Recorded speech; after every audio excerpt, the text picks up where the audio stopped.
The fox and the grapes. A fox passing through the jungle smells something sweet. It follows the scent to find rows of grapes high above in the vines. Oh, wouldn't it be nice to eat a bunch of these delicious grapes, the fox said.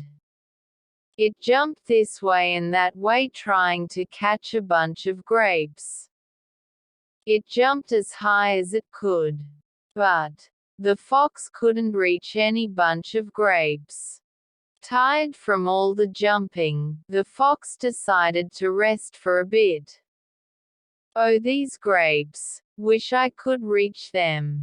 I will try one more time, whined the fox aloud. It tried again to jump as high as it could muster.